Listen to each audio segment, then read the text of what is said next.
Dahil pa rin sa Bagyong Christine, nananatiling nasa alert level 1 ang water level sa Marikina River. Umabot naman sa 12.38 meters ang water level sa San Juan, senyales na may banta ng pagbaha. Live mula sa San Juan, may unang balita si EJ Gomez. EJ, kumusta na ang sitwasyon ngayon dyan? Mariz, nakaranas nga tayo ng tuloy-tuloy na pag-uulan sa ilang bahagi ng lalawigan ng Rizal at eastern part ng Metro Manila. Gaya na lang dito sa San Juan simula kagabi hanggang kaninang madaling araw. Bagamat tuloy-tuloy o walang tigil yung pabugso-bugsong ulan, wala pa naman tayong na-monitor na pagbaha sa ngayon.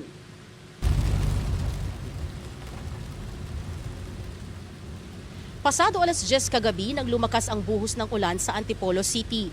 Wala naman naranasang pagbaha sa kahabaan ng sumulong highway. Wala rin tayong nakitang pagbaha sa syudad dahil naging pabugso-bugso ang ulan. Nagtala ng hanggang 13.5 meters sa water level ng Marikina River bandang alas 3 ng madaling araw. May kalakasan ang agos ng tubig pero nananatili lamang ito sa alert level 1. Natsyempohan pa natin ang ilang tauhan ng mga barangay na rumoronda para i-monitor ang mga posible raw na pagbaha sa gitna ng pag-ulan.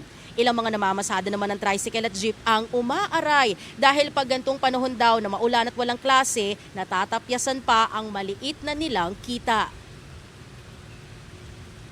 Nagpapatwal po kami sa kahabaan ng buong Kalumpang.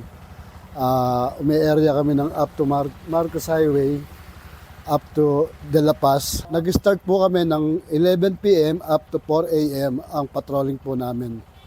As of now, 4 a.m. wala na po nangyaring baha. Puro pag-ulan-ulan lang po ng pabugso-bugso po. Wala naman ako nadaanan. Mahina naman na ulan, pabukso-bukso lang eh. Pag may pasok talagang maganda kita. Ngayon mahina, walang pasok sa eskwela eh.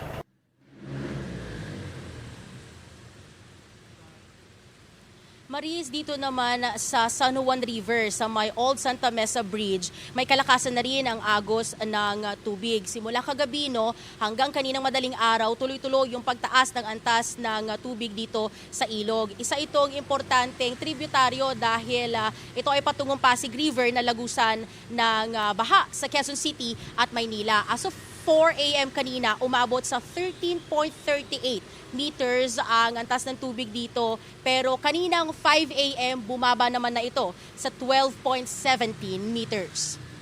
Yan muna ang unang balita mula rito sa San Juan. EJ Gomez para sa GMA Integrated News.